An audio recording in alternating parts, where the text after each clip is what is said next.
front. So are Anthony Wilson and Lucy Meacock.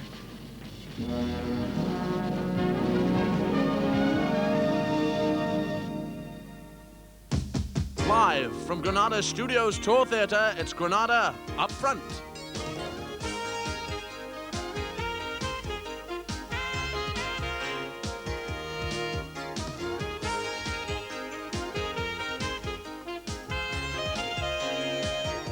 Tonight, is this man leader of a religious cult operating in the Northwest? And UFO or pie in the sky, Up Front enters the Twilight Zone.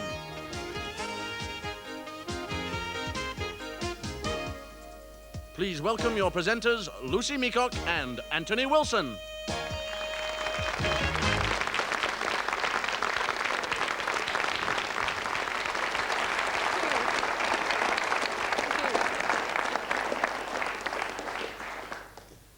Hello, good evening.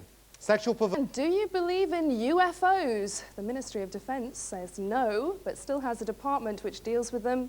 Many of them are sighted here in the Northwest, a hotbed of UFO activity, but can we be sure? North Manchester and East Lancashire late last Saturday night. If you live around the East Lancashire, Oldham, Rochdale area and think you might have seen it, please give us a call now on 0898 99 1180. That's 0898 99 1180. So give us a call if you think you know what it might be.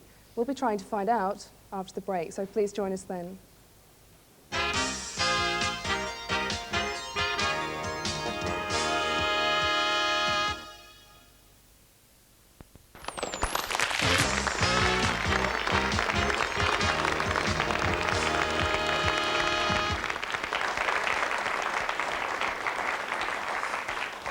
Welcome back. Now, if you ever wanted to see a UFO, then the Northwest is the place to be, although you might not have seen one quite like this. The region apparently has more sightings than almost anywhere else in Europe. But are they really UFOs? Let's try and find out. How many people in our audience tonight think that they might have seen a UFO? Quite a number of you. What did you see? There was a bright light shining through the window. And I thought, first of all, I thought it was a street lamp. And we got up to look through the window, and there's a great big ball of fire, orange light. And my husband came to the window, and there's three rockets fired from underneath, and it shot off up into space. The house shook, and the dog barked, and the children woke up. And the children woke up, and then it seemed to stop in the sky. And then all of a sudden, again, these three rockets fired from underneath it, and it shot off up into space over Morecambe Bay. Oh, good taste, anyway. How do people react when you told them a story like that? Well, most people don't believe you. But it's quite true. Do you blame them? No, not unless they see it personally. I mean, did you believe in them before you saw that? I was sceptical, but Right. I certainly believe in them now. Okay, anyone else who's seen one?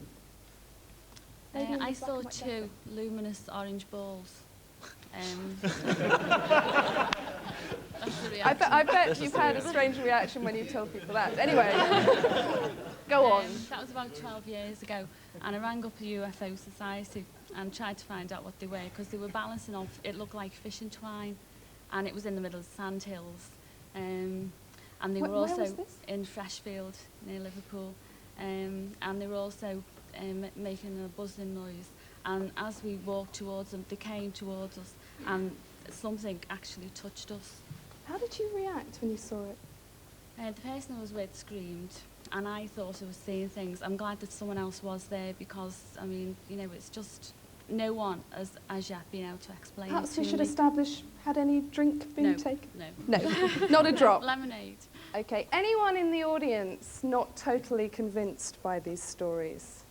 Gentleman right up at the back there. Why not? Well, if they do exist, why haven't they landed in the middle of London, Hyde Park, Central Park in New York, somewhere where everyone can see them? And instead of in places out in the wild, out in the outback, where maybe one or two people claim they've seen them. Well, let's go up front tonight, because up front we have a former police sergeant who's now quite a leading authority on the subject. How did you first get involved, Tony Dodd? Well, I was on patrol with another police officer in the sticks, as that gentleman called it. We were working, it was in the middle of the night. We were driving down a country road, no light, there's no incidental light, it's total darkness apart from your vehicle lights. When we were suddenly confronted with one of these things. What was a huge disc-shaped object, about 100 feet in diameter, with a dome on top, with what appeared to be portholes round the sides, with coloured lights flashing around the skirting at the bottom. It actually sounds very like the thing that our chaps have made up for us, doesn't it? Was it like that?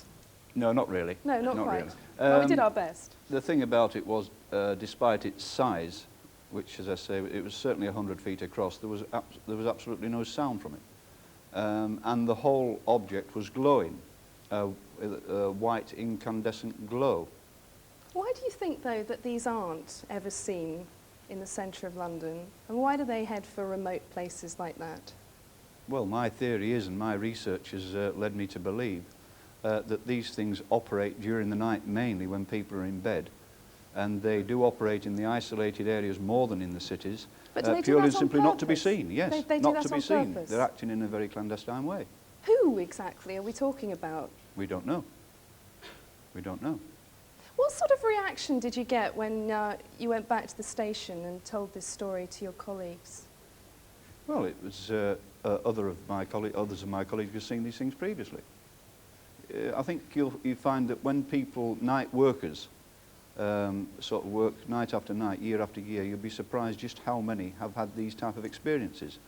The big problem with the UFO subject is that it's open to such ridicule that many, many people who have seen things are reluctant to come forward. But I get hundreds and hundreds of reports every year, and many of them are from military personnel. Tony, can I just stop you there, because I'd like to introduce you to Steve Donnelly. Hi. Now, you actually are a lecturer. What do you make of all this? Well, I think we've got to get it in context. I have some information from an organisation. First, I'm not an apologist for or a member of any UFO organisation. I'm very sceptical about the whole thing. But what do you make of these But hundreds of sightings? let me just get it in context. I have some information from Jenny Randalls, who is an investigator with Bufora, one of the UFO organisations in this country.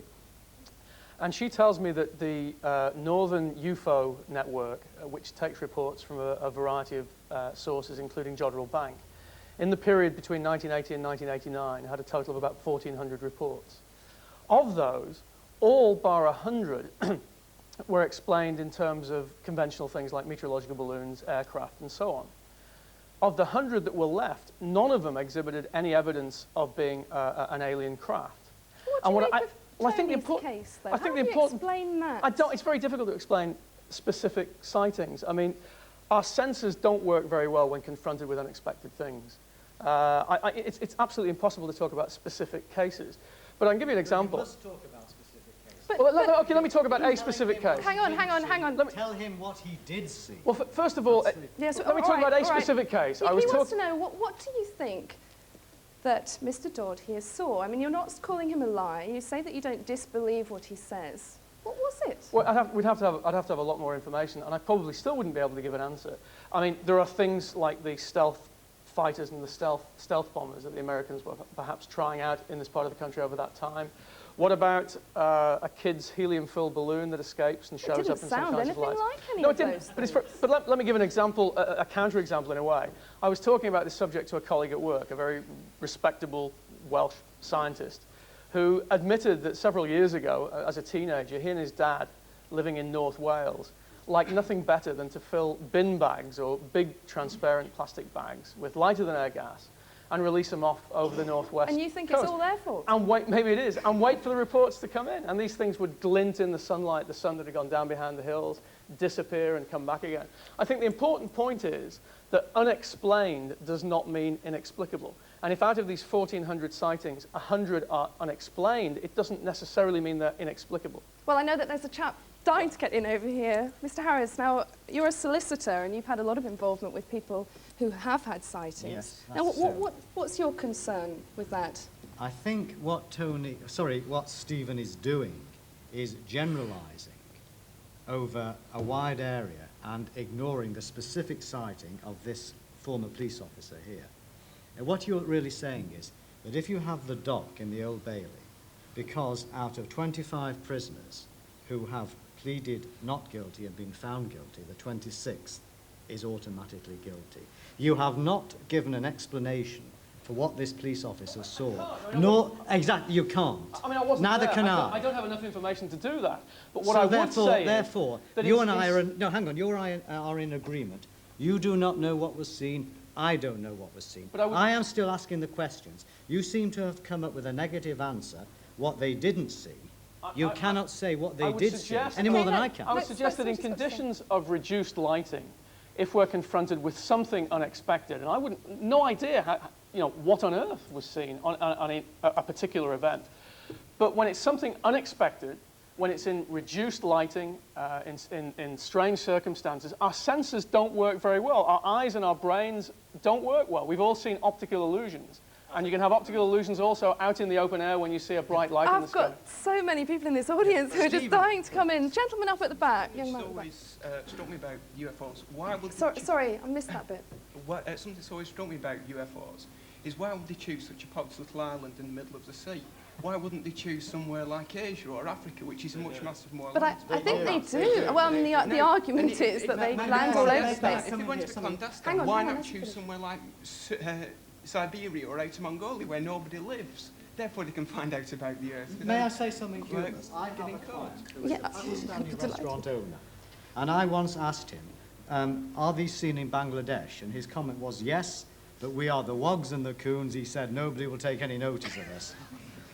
Well, now, hang on a minute, because I know that you've had, Tony Dodd, you've had some queries from all over the world, haven't you, about these sightings? Yeah. And you're getting a lot coming out of the Soviet Union now, aren't That's you? correct. This thing is not just England, it's everywhere.